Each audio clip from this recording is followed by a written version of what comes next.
আলহামদুলিল্লাহ। সম্মানিত দ্বীনী ভাইয়েরা, আসলে ইসলামের শরিয়ায় আমরা কাদেরকে বন্ধু বানাবো? ইসলামের শরিয়ায় হচ্ছে বন্ধু বানাবো কাদেরকে? আল্লাহ রাসূল সাল্লাল্লাহু আলাইহি ওয়াসাল্লাম বলেছেন, আল মারউ মা মান আহাব্বা ইলাইহি, যার সাথে যার মহব্বত হবে কিয়ামতের ময়দানে তার সাথে তার হাসর নাসর হবে। আমার মহব্বতটা, আমার বন্ধুত্বটা আমার কার সাথে হওয়া উচিত? দুনিয়ায় আমার কার সাথে হওয়া উচিত? দুনিয়ায় তো কত রকমের বন্ধু দেখি, কত রকমের বান্ধবী দেখি, কত রকমের মানুষরা দেখি, কিন্তু সবার সাথে কি বন্ধুত্ব করা যাবে? সবার সাথে বন্ধুত্ব করা যাবে না।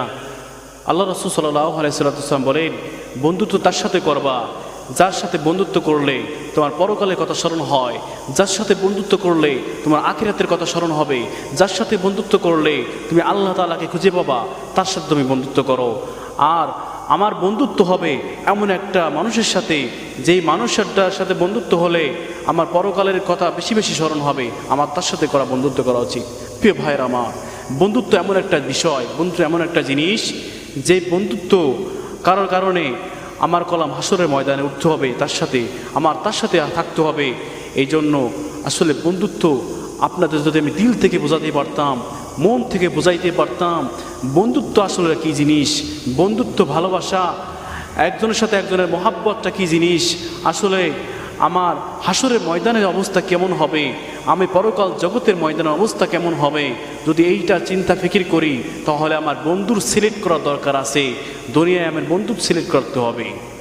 আসলে আল্লাহ রাসূল সাল্লাল্লাহু আলাইহি ওয়াসাল্লাম বলেছেন, হাসরের ময়দানে এমন দুরবস্থা হবে, এমন মুসিবত শুরু হবে, এমন একটা অবস্থান হবে, সূর্যটা যখন মাথার উপরে থাকবে, সূর্যের তাপে যখন মাটিগুলো তামা তামা হয়ে যাবে, মাটিগুলো পুড়ে ছাই হয়ে যাবে, আর সূর্যের তাপে বান্দার মগজগুলো গলে গলে টকবক করে ফুটতে থাকবে, আর ভাতের মাড়ির মতো নাকের ছিদ্র আর কানের ছিদ্র যখন বের হতে থাকবে, আয় হায় কি দুরবস্থা হবে প্রিয় ভাইয়ের আমার। সেই অবস্থার অবধি, সেই অবস্থার সময় আপনি যখন হাসরের ময়দানে সমস্ত মানুষগুলো উঠবে, তখন আপনার সাথে দুনিয়ার ভিতরে যার সাথে আপনি চলাফেরা করছেন, আপনি দুনিয়ার ভিতরে যার সাথে মহব্বত করছেন, তার সাথে আপনার দেখা হয়ে যাবে। প্রিয় ভাইয়ের আমার, কথাটা সত্য। রাসূল সাল্লাল্লাহু আলাইহি ওয়াসাল্লামের হাদিস যদি সত্য হয়, তাহলে পর আমার কথাটা সত্য। আল মারউ মা মান আহাব্বা ইলাইহি, আমার সাথে মহব্বত কার হবে, আমার হাসরের ময়দানে কার সাথে দেখা হবে। এই জন্য প্রিয় ভাইয়ের আমার, কথাগুলো বোঝার জন্য বলতেছি, কথাগুলো দিল দিয়ে বুঝবেন। কথাগুলো আপনি কালে এখন শুনলেন, শুনে চলে গেলেন, কিন্তু বুঝলেন না, কথাগুলো আপনি শুনতে পারলেন না। কারণ আপনি যদি দিলের কান দ্বারা আপনি শ্রবণ করেন, তাহলে পারে আপনার দুনিয়াতে আপনার ঈমানওয়ালা বন্ধুত্ব দরকার না দুনিয়াদারি বন্ধুত্ব দরকার, আপনি বুঝতে পারবেন। আপনার নামাজি ব্যক্তি বন্ধু দরকার না বেনামাজি বন্ধু দরকার? হ্যাঁ ভাই, প্রিয় ভাই, বেনামাজির সাথে বন্ধুত্ব করবেন কতটুক আপনি বন্ধুত্ব করতে পারবেন, যতটুক তাকে আপনি গুনাহ থেকে, দুনিয়ার ভালোবাসা থেকে, দুনিয়ার প্রতি প্রেম থেকে তাকে ফিরাইয়া আখিরাতে মুখী প্রেমিক করে দিবেন। কারণ পরকাল জগতের আপনি তাকে দায়ী হিসেবে এমনভাবে তাকে বের করে নিয়ে আসবেন, যাতে সে নামাজি হয়ে যায়, সে 5 ওয়াক্ত নামাজ পড়ে, রাসূল সাল্লাল্লাহু আলাইহি ওয়াসাল্লামের সুন্নাহকে মানে, রাসূল সাল্লাল্লাহু আলাইহি ওয়াসাল্লামের আদর্শ উপরে সে চলে। এরকমভাবে যদি আপনার নিয়ত থাকে, চিন্তা ফিকির থাকে, তাহলে পরে আপনি বেনামাজির সাথে আপনি সম্পর্ক করতে পারেন শুধু ভালো করার জন্য, দিনের পথে আনার জন্য। কিন্তু এমনটা যেন না হয়, আমি নামাজ পড়ি, আমি রোজা রাখি, আমি রাসূলের সুন্নাহকে মানি, আমি রাসূলের ইত্তেবা করি, অনুসরণ করি, অনুকরণ করি, সব কিছু ঠিক আছে, কিন্তু আমার সম্পর্ক হলো একটা নাস্তিকের সাথে, আমার সম্পর্ক হলো একটা অমুসলিমের সাথে, আমার সম্পর্ক হলো একটা বিড়িখোরের সাথে, আমার সম্পর্ক একটা গাঁজাখোরের সাথে, তাহলে পারে আমি তো হাসরের ময়দানে তার সাথে আমার দেখা হয়ে যাবে। এই জন্য প্রিয় ভাইয়ের আমার, বন্ধুত্ব জিনিসটা কি? বন্ধুত্ব জিনিসটা খুবই ডেঞ্জারাস বিষয়। বন্ধুত্ব জিনিসটা হলো খুব সেন্টিমেন্টাল ব্যাপার। বন্ধুত্ব জিনিসটা হলো খুব একটা ইমিগ্রেশন ব্যাপার। কারণ আমাকে শিক্ষা অর্জন করতে হবে, আমাকে চিন্তা করতে হবে, আমাকে ফিকির করতে হবে। এই জন্য বন্ধুত্ব আমরা গড়ি রাসূল সাল্লাল্লাহু আলাইহি সাল্লামের হাদিসকে আমরা ফলো করি, সুন্নাহকে ফলো করে আমরা সিলেক্ট করব আমরা কার সাথে মিশবো এবং কার সাথে চলবো, আমার পরকাল জগতের অবস্থা কেমন হবে, এটা আমাদের চিন্তা ফিকির করা লাগবে।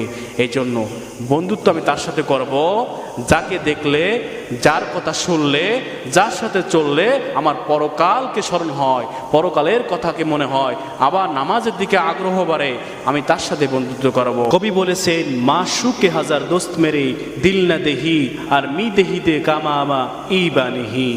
আসলে তোমার হাজারো বন্ধুত্ব থাকতে পারে দুনিয়ায়, হাজারো মাশুক থাকতে পারে, হাজারো প্রেমিক থাকতে পারে, হাজারো বান্ধবী থাকতে পারে, হাজারো মানুষ থাকতে পারে, কিন্তু তাকে হাজারো মানুষের মধ্য থেকে এমন একটি মানুষকে সিলেক্ট করতে হবে, এমন একটা ব্যক্তিকে সিলেক্ট করতে হবে যে ব্যক্তির কথা শোনার পরে, যে ব্যক্তি অনুসরণ করলে, যে ব্যক্তির কার্যকলাপ আমি যদি অনুকরণ করি তাহলে পারে আল্লাহ তাআলাকে স্মরণ হবে, রাসূলের অনুসরণ স্মরণ হবে, রাসূলের প্রতি ভালোবাসা আগ্রহ বাড়বে, আমরা তার সাথে বন্ধুত্ব করব।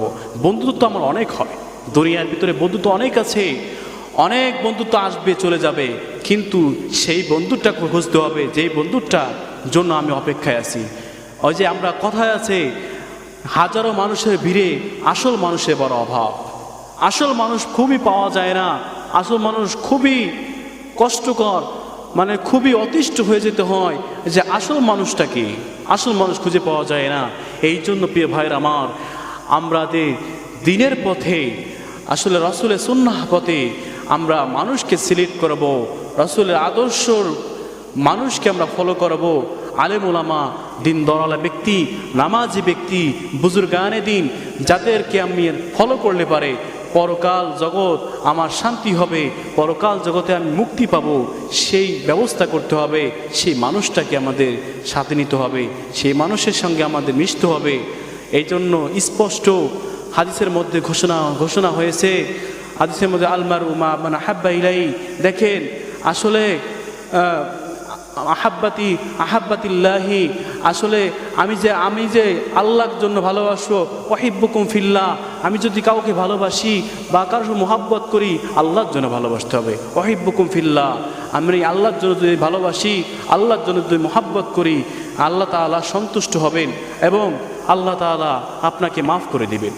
এই জন্য প্রিয় ভাইয়ের আমার, আল্লাহর জন্য ভালোবাসতে হবে। আপনি ভালোবাসতে হবে আল্লাহর জন্য, ভালোবাসা দিয়ে আল্লাহর জন্য পৃথক হতে হবে, আল্লাহর জন্য শত্রু হতে হবে, আল্লাহর জন্য বন্ধু হতে হবে, আল্লাহর মুহাব্বতে একত্র হতে হবে। সব কিছু যদি আমি আল্লাহ সন্তুষ্টির জন্য করি তাহলে পরে সেই কাজটা হবে নেক কাজ, সেই কাজটা হবে নেক কাজ। আর এই কাজের ফজিলত আল্লাহ পাক রব্বুল আলামিন বান্দাকে উত্তম যাজা এবং উত্তম প্রতিদান আল্লাহ তাআলা পরকাল জগতে দান করবেন। এই জন্য মোহাব্বত করবো আল্লাহর জন্য, আল্লাহর জন্য পৃথক হব, আল্লাহর জন্য আবার সমস্ত উম্মাহকে একত্র হব, আল্লাহর জন্য রাসূলের সুন্নাহকে ভালোবাসবো। সব কিছুই আল্লাহর জন্য আমাদের সন্তুষ্টির জন্য করতে হবে। এই জন্য আমরা যাই কিছু করি না কেন আল্লাহর মোহাব্বত নিয়ে করার চেষ্টা করব। ওমা তৌফিকি ইল্লা বিল্লাহ।